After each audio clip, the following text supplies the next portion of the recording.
Hello, everybody. Recording live from somewhere.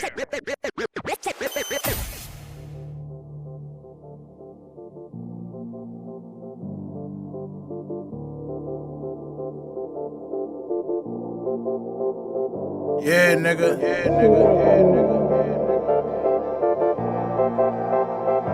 Machine, bitch. Hey, hit. How we gonna lose with shit like this, my nigga? Yeah.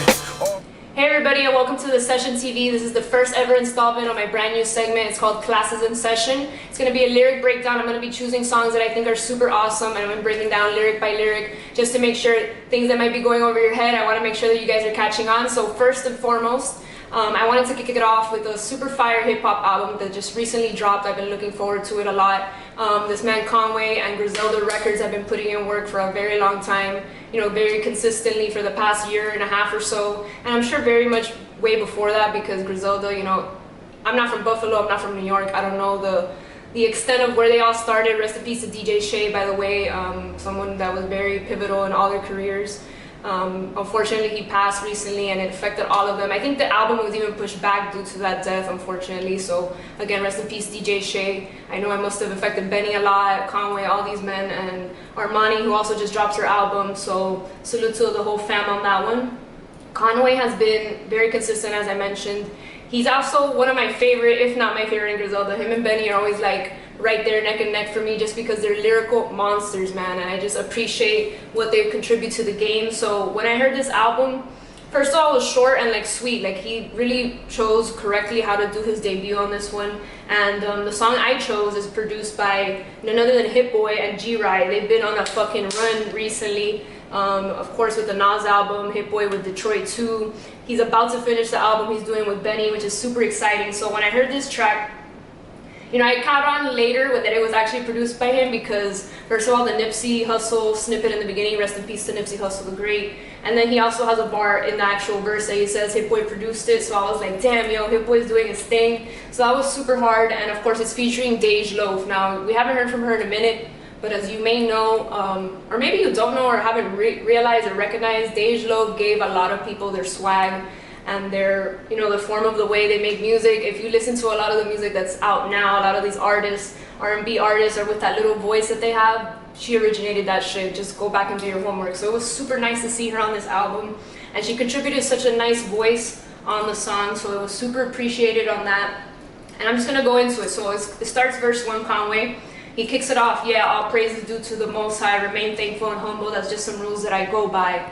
To me, it was a strong opening. Of course, all praise to the Most High. He's almost lost his life before, so he must be so thankful every day to be alive. And he's already telling you that he's cut from a different cloth already. Line 1, you know, a cloth that doesn't exist anymore. People that have moral codes, like the OGs, people that are cut like from that respect cloth, you know what I mean? So him being thankful, again, is super important to him. Attitude of gratitude is super important in anybody's life. So the next bars, it goes, it fucked me up when people gave my low profile, told them that time that Kobe first stepped, that shit gon' blow by. So already, we're in the beginning of the verse, starting off, and we're already saluting to Kobe, rest in peace. That was a huge loss for us in 2020, beginning of the year. Losing Kobe, man, like, he's a superhero, you know, real life athlete, real life superhero that just changed so many lives. And the inspiration, obviously, he gave to Conway as well, giving inspiration to his homie who's locked up. I love that he mentioned Kobe's basketball style too, which was undeniable, and just telling his homie to keep his head up, you know. This next bar for me was super pivotal, because Mos Def for me is so important. Like, that was the first poster I ever got in my room and shit. And in middle school, he was such a inspiration for me and why I got into hip hop a lot. So when he said used to bag the dope, playing both, like on both sides, I was like, shit. Conway really went there, and I believe it, because Conway is such a lyricist that I really do believe that he might have been bagging dope listening to that album, because Mos Def is so dope and so ill. And then the double on Chandra in the next line, when he's like, was in the streets, but I still provided the hope for those guys. So as you may know or not know, the H, the hope. So it could be like he's providing the H, the hope for those guys in the streets still. So, you know, he still has his foot in the streets, his foot in the game, so that's where he's at with it. So hearing that Mos Def part for real, like, I was just like, yo, and he just did it so effortlessly. Honestly, man, he's just an excellent MC, so I love what he's doing there.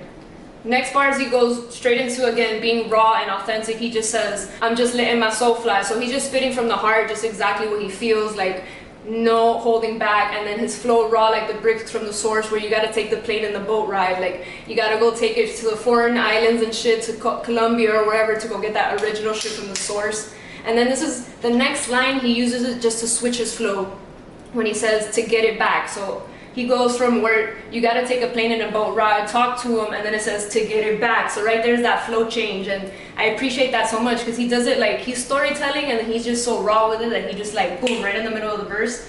He says that shit. The next line, he's like, in my section live, I'm sure of it. You know, some shooters that's busting pipe when the pressure rise. So boom, boom, boom, boom. You already know that classic boom, boom, boom from Griselda. And every person in Conway circle is legit, the real deal. So you already know. These next bars are kind of like related to the industry, and I love that he touched upon this because he is from the streets and he's a real deal, like no bullshit type of guy. And the industry is quite the opposite, you know what I mean? It's a lot of fake shit, a lot of people running behind your back, talking shit. So it's funny how now that he's in the game, he's signed to Shady Records, you know, under Eminem, huge ass fucking artist. So when he says rappers acting tough, showing their fake aggressive side, is hilarious because he's like the most aggressive guy in the game. Till I see him in public, now they want to contextualize. And I just imagine him doing like this, like, no, now you want to like contextualize, like what are you talking about, bro? Like stop faking, stop fronting. And again, these people are real ass street guys, so they're not fucking around, they're bullshitting you. Then he keeps trying his competition. He's like, I heard him shot up your corner for a second time, hit like 2, and you pussy have yet to slide. So he's like, you're getting an ambush, you're under attack, and you guys have yet to retaliate, you know what I mean? So he's like trying everybody's life right there, calling the bluff of the so-called tough guys. These next bars might be, man, every bar is hard hitting. He goes, these verses is exercise. Lately I'm feeling like I'm the best alive, and this is my first album, I just arrived. I love that he said that because even though he's been dropping continuous albums, it's like he's putting his stake in the game, letting you guys know that this is my first actual debut album. So get ready because lo que viene, prepárate.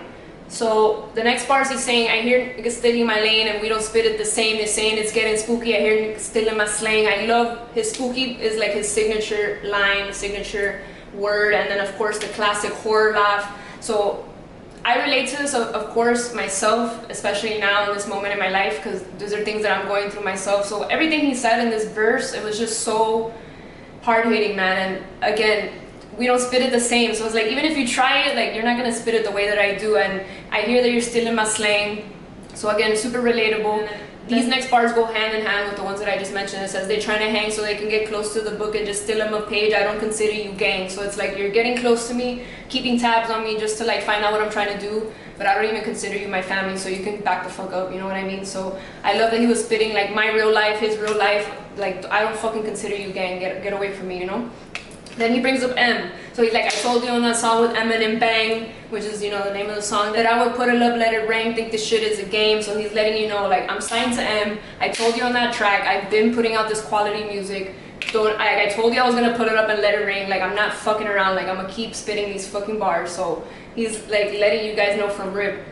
GFR went, put that shit on my chain, cause long after I die, all my nick remains. So of course he has to rep his squad all fucking day. Griselda by Fraction Records. The whole Griselda's gonna be good. Like, no matter what, he's already almost died, so it's like he's been through down that path, like right in the face. That's why he has the Bell's palsy, you know what I mean? So no matter what, the legacy that they're leaving right now, his family, his friends, everybody is gonna be straight forever. So rest in peace to DJ Shay one more time, of course, because he was such a huge monument in that whole foundation and everything that they built. Here goes the Hit Boy bar. He goes, hey man, Hit Boy did the production, rolling on my wrist and my busted. He's just flexing, but salute to Hit Boy, man, because that boy putting in work, bro. I mentioned the Nas album, he's finishing Benny's album, he did the Detroit executive producing. Like, I don't know where Hit Boy's been hiding, but he decided 2020, I'm gonna run the game, so I fucking love it. Then this is one of my favorite lines too, when he says, this is basically what I just said. Listen, we built the whole Griselda house with our own hands. We did it from nothing. I mean, West owned the land, but I did the construction. So West built the foundation. After they got locked up, West had to like take advantage and just run that shit. So he put the foundation down. He owned the land. He bought the land. But then when Conway came back, he just did the whole fucking construction and built that shit. So like hand by hand, brick by brick, no pun intended, they're literally building a whole house. with Griselda. So I love those. It's so simple, but yeah, it's so descriptive at the same time, and it just shows their brotherhood and everything they built. So I love the camaraderie there. And then to close, he's starting to close the verse now. So he says, so fuck your top 5 if it ain't me. I came a long way from May Street. Look what I became, God don't make mistakes. See, I'm about to have Paul robbing Peter to pay me. So it's like, holy fuck, what a way to close out the verse. If I ain't in your top 5, you have a problem. Like, I came a long ass fucking way, God don't make mistakes. Like, I could have died, I could have not been here, but he kept me alive. I was something special. He saw me through, you know what I mean? He got me through those hard struggles and those health complications, and I'm still here to shine. So Conway is no mistake, you know. And that last Paul robbing Peter to pay me, first of all, the alliteration, the biblical references, everything he did right there was like monstrous. So salute to Conway for closing out. This song is so short, 1 verse, but everything he said was so important to me that I think it was so... This is why it deserved to be my first song on the first installment of this new show. Like, this is what's up. Conway is doing the damn thing. So like I said, that last line, he's really making a top 5 argument right now for the newer generation. He is murdering every verse. And I love that when he says pay me, that's when Dej Loaf comes in. They both say it together. So you hear that clash of the voices, because Dej has such a like angelic voice. She sounds so fucking beautiful the whole time. I swear to God, like, it should go without saying, because like I said earlier, she started a whole new style for a bunch of artists. Recognize her or not, she's just mad on the low. Like, she got money and disappeared. She's like, fuck y'all, I don't need y'all. So again, I love that Conway or West Side, whoever decided to pick her in particular, it was such a beautiful choice. I love that. So she's singing like an angel, and she's just letting you guys know, like, I ain't with none of you. She's like, I'll do it bogus, I'll live in lonely, fear God and God only. There was a song title, Fear God, right there. I'm way at the top where it's lonely. So again, she's setting boundaries. She's like, leave me the fuck alone. The only person I fear is God, which a lot of people should only fear God. You know, anything after this life is what we should fear. And she's at the top, she's alone, she's away from everybody. She got her success and she just ducked. She stayed low, you know what I mean? Then she goes, all my gets paid, and we run it up and break bread, and I can't let you get to my head, and I can't let you get to my head. So again, she's just singing from the heart, letting you guys know that you're not going to make her break her. She's on her own path, she's making money, and so it's her and her people. So a beautiful thing from her. She says she dropped all of her friends, got my brothers with me. A lot of people can relate to that if you've, you know, had fallouts with people, and you just keep the people that are so close-knit to you. Cutting up in traffic, keep a cutter with me. Sink! I love that little, that bar kind of made me laugh a little bit, but I love even the sound effects and everything. She's just a G, man. And I grew up listening to most of my OGs. Yeah, that was the next bar. Keep an eye on my granny, I can't watch her OD. So she's a person that comes from that cloth as well, listening to her OGs, people that have been here before her, and keeping an eye on her grandma. That's something, again, that hits home for me, just on a relatable level. Not because of the OD part, but just because my grandma's getting to that age. So like her even saying that, you know, I felt it on a personal level. And then I love what she says. I got real birds watching me, like all these fucking bird ass bitches, or you Twitter bitches, like you birds, all this shit. You got big nerves plotting on me. I don't fear anything. She don't feel nothing. So Dej just really did her thing. She was such a nice choice again for the song. Beautiful voice, and I'm happy to hear from her, and I'm happy that Conway really did his thing on this album. There were so many other good tracks too as well, but again, this one just hit different for me. It's so short, all the bars were so important, and the beat, Hit Boy, went stupid. Again, it just sounds incredible. So I'm just happy to be here. I'm happy to start this new segment, to continue to do this that I'm super passionate about. I love to break down things. If you've seen my past interviews, I do it all the time. So I decided to dedicate this new segment to just that, something that I love. So I'm going to be choosing new music that drops, any songs like this that it just hits my soul different, to make sure to break it down for y'all and make sure that nothing's going over your head. This is what Mel G is all about, The Session TV. I want to thank you guys for watching this new segment. Make sure to like, comment, subscribe. If there's any song that maybe you would like for me to break down, go ahead and do that. Maybe a suggestion, I'll be open to it. So thank you guys for joining me once again. This is The Session TV. I'm Mel G. Classes in Session is now over, baby. Thank you for joining me. Yeah.